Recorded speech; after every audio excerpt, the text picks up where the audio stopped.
Hey friends, this is Michael Bohm with Youth Apologetics Training. Today we're going to keep going on this Ancient Astronaut series, but we're not really talking about ancient astronauts at this point. More so, we kind of springboarded off of that, and we're talking about a theory amongst some in Christianity that angels are masquerading as aliens. So the alien phenomenon that many people believe that they see, whether it's abductions or flying saucers or, well, even channeling these beings who claim to be extraterrestrials, which is happening more and more nowadays. It is believed amongst these groups of Christians that angels are pulling this over on us, that it's just another one of Satan's good, convincing deceptions that he's placed on this planet to lead people astray. And you know, at this point, I will say that Satan doesn't care what lie you believe as long as you don't believe the truth. He doesn't care if you go to hell as a Mormon, a Jehovah's Witness, a shaman, a word of faith believing pseudo-Christian that has failed to trust in Christ alone for their sins, a Catholic, or somebody that believes that aliens created life on this planet. He doesn't care what you believe as long as you believe something other than the truth. And so I will give them that. We're going to talk about bizarre stuff again today, as we have been the last few days. It's been fun. And so anyway, with that, let's go ahead and jump in. Hebrews 2, verse 5, "For unto the angels hath he not put in subjection the world to come, whereof we speak." All right, wait, what? So what are we looking at here? God is talking about the angels, and he says that the world that's to come is not going to be under the subjection of the angels. Okay, so that's a little backwards, but some people argue, and I can see their point, most certainly, that why would God say that the world to come was not going to be under the subjection of the angels if it wasn't under the subjection of the angels now? Why would he say that at all? Well, okay, that's kind of a backwards way of arguing, but I can see where they're going with it. Again, at the very least, we know for a fact that there are demonic beings, whether they're fallen angels or demons, I don't know, but beings that work for Lucifer, for Satan, that are over certain areas. Okay, so no doubt about that. So anyway, let's move on.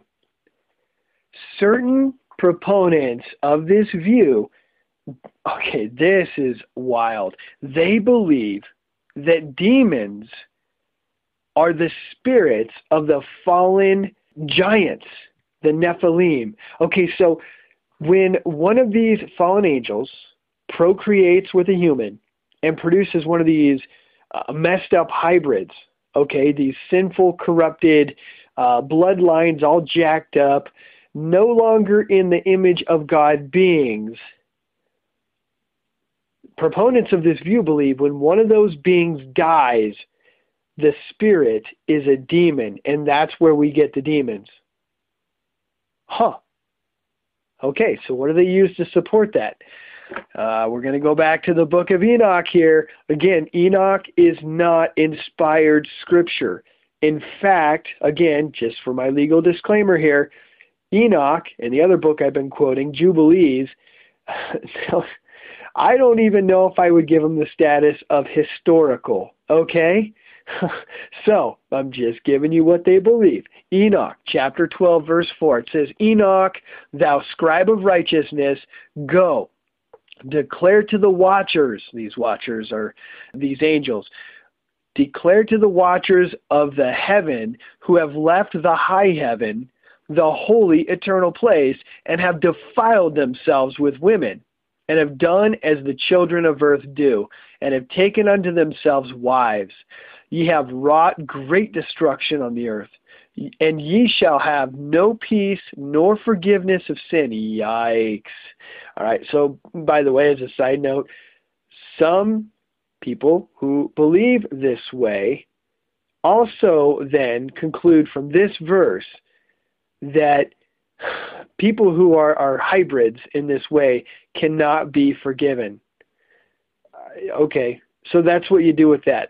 Okay, and to take this a step further, there are people walking this planet today who believe that they are hybrids. They are sons and daughters who were produced by fallen ones and human women. I kid you not. In fact, I have at least one of them following me on Twitter. Yikes. And you see these people on the internet. They go by many different names. These indigo children, star children. There's the children with the black eyes, that their eyes are all black. You hear all kinds of wild, almost like Mothman prophecy style stories of these creepy children showing up at people's doors or intersecting them, hooking up with them in parking lots and stuff like that, places, truck stops, and really hitchhiking on the side of the road. Creepy stories, no matter how you spin it. But there are people out there that believe that they're actually descendants of a union like this. And consequently, from this verse in Enoch, some believe that these beings that may or may not exist cannot be saved. It's not even worth it to try and witness to them. I don't know. I'm just reporting what I'm seeing. Let's move on. Moving on here in verse, let's see. And ye shall have no peace nor forgiveness of sins. And inasmuch as they delight themselves in their children, the murder of their beloved ones shall they see, and over the destruction of their children shall they lament, and shall make supplication unto eternity. But mercy and peace shall ye not attain.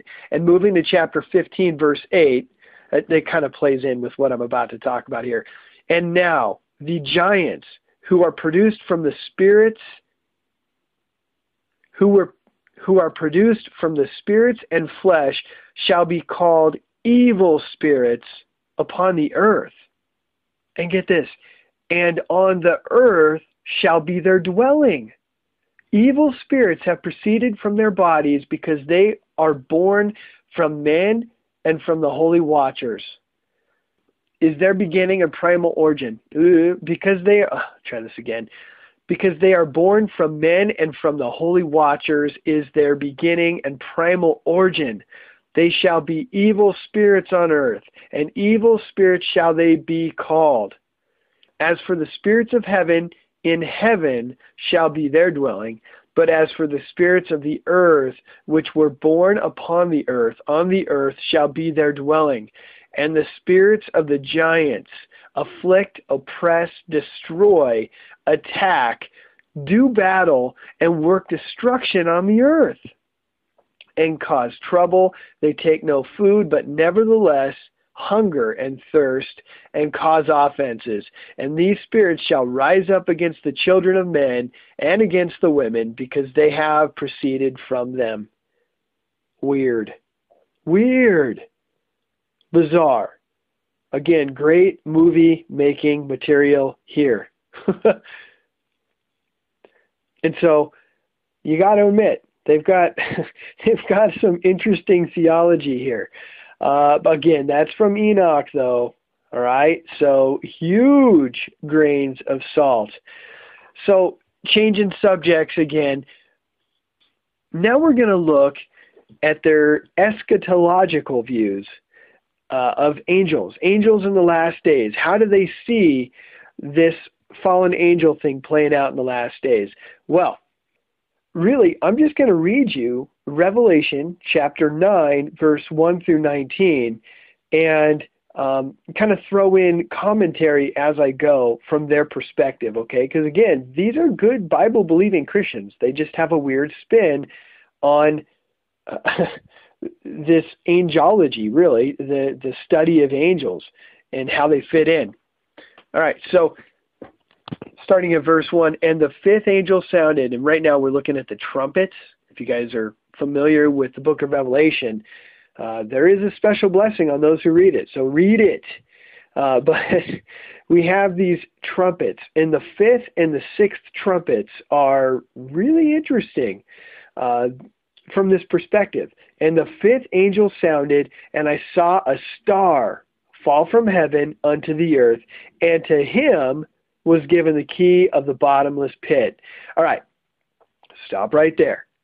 We have an angel sounding, and then you have a star fall from heaven unto the earth. All right, many times throughout the Bible, stars refer to angels. Is that an angel, or is it a literal star? I don't know. But then right after it says, to him was given the key of the bottomless pit. So that does kind of lend to the idea that it actually could be an angel. And he opened the bottomless pit. By the way, the bottomless pit, we talked about that earlier. There, according to the Bible, there are angels that are chained in this pit. They're chained in a place reserved for the day of great judgment. But look at how this plays out. And there arose a smoke out of the pit, as the smoke of a great furnace. There's that concept of flames, chains and everlasting flames. And the sun and the air were darkened by reason of the smoke of the pit.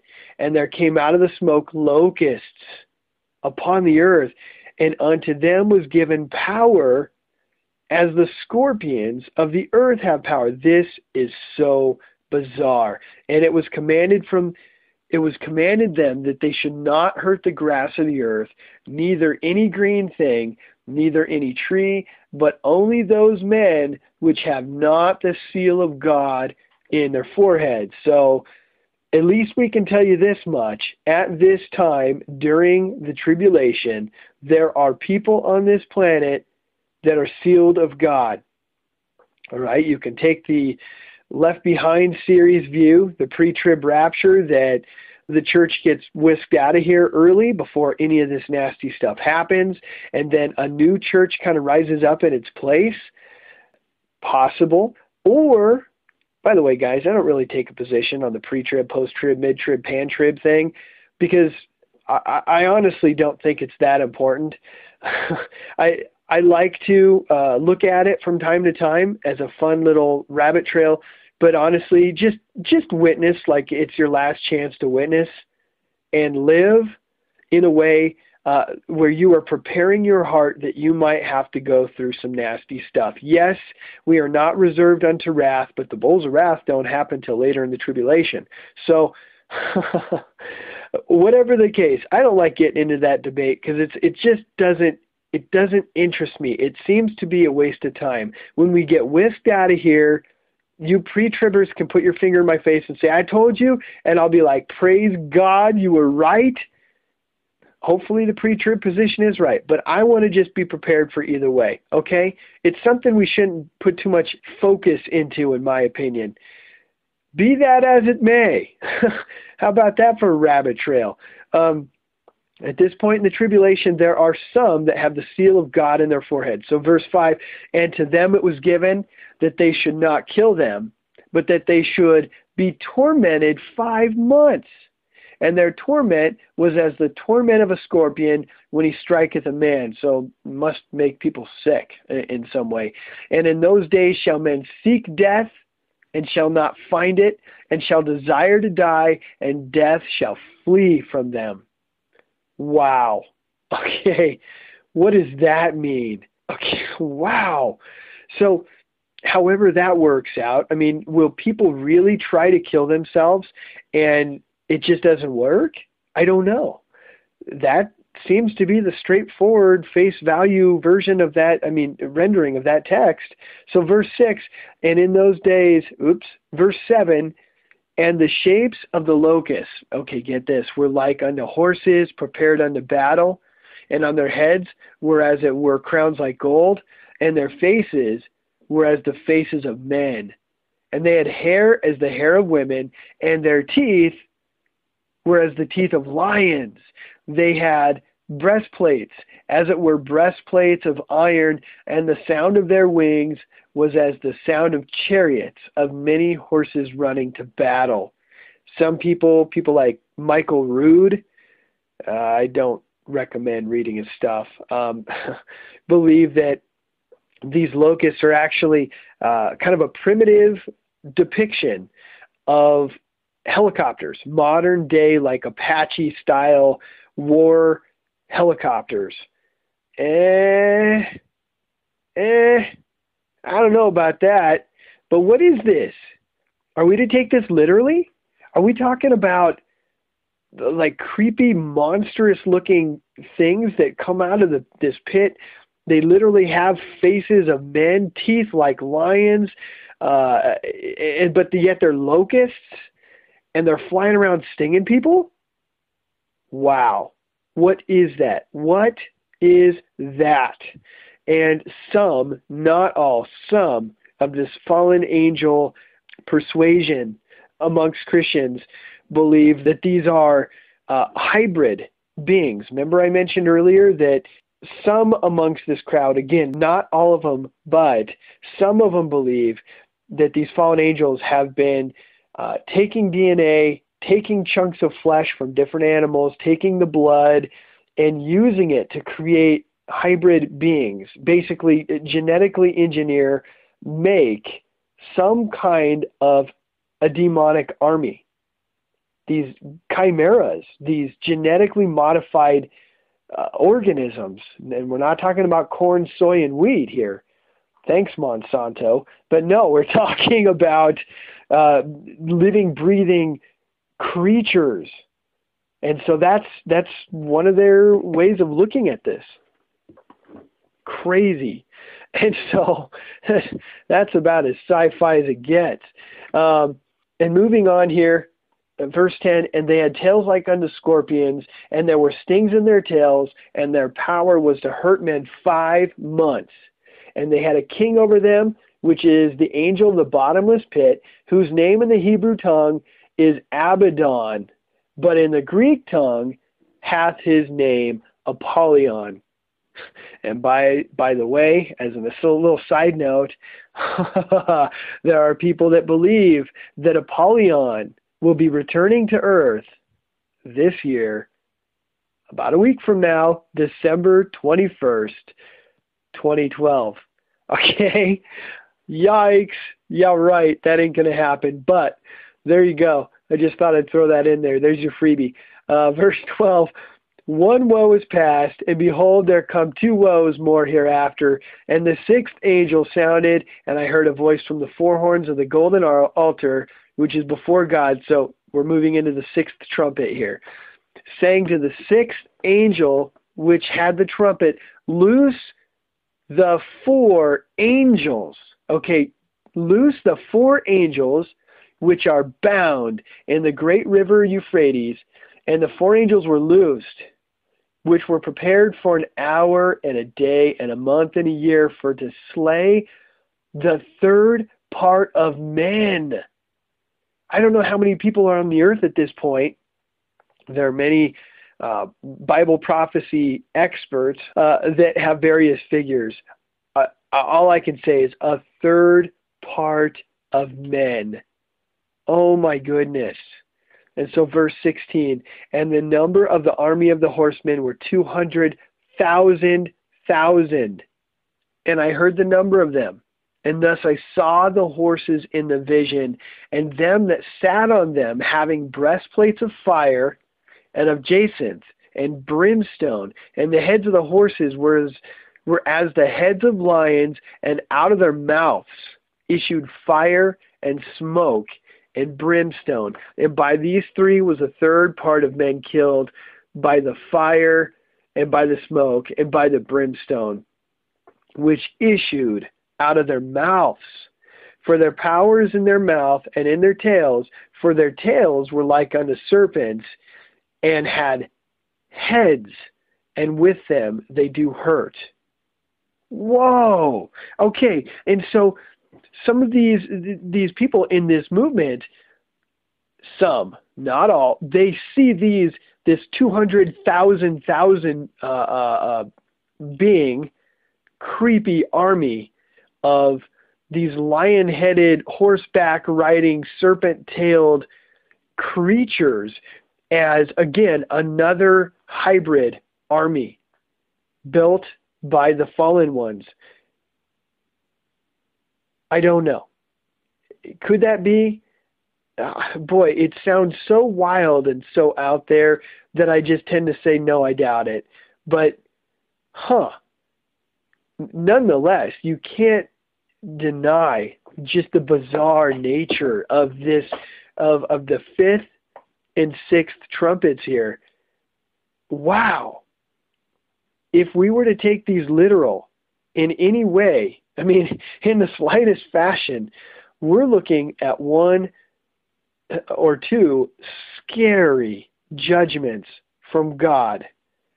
And I hope for all of our sakes that we do get whisked out of here before this happens. But wow. And so anyway, we're coming up to the end here. I've pretty much covered all of this. Tomorrow, I believe I'm going to conclude this series. We're going to talk about some thoughts, some ideas on how I think we can try to reach these people. I'm open to suggestions. If you guys have had success witnessing to people who are part of this movement, I would absolutely love to hear about it. I've witnessed to a few people who are part of this movement myself. But yeah, I would love to hear any of your success or failure stories I might have to add to this series down the road. But tomorrow we're going to talk about some ways that I believe we can try and reach these people. Also, and by these people, I mean those who believe that aliens created life on this planet, not Christians that believe that fallen angels are masquerading as aliens. I don't really see a major problem with that. So I really don't. And I think it's possible. And that's why we're exploring this wild stuff. I'm not running with it. I'm not taking their side. But I will give them the, okay, that's possible. Wow, that's still crazy, though. From Michael Bohm. So anyway, right after that, we're going to start a new series, and we're going to talk about the anthropic principle, which is going to be basically talking about the fine-tuning of the universe, our galaxy, and the planet Earth.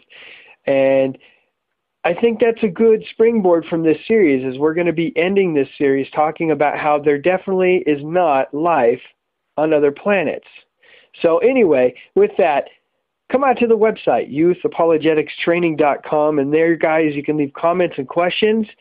I do want to talk to you guys. Also, you can catch me on Google+, Facebook, and Twitter. And with that, I love you guys, and I'll see you tomorrow.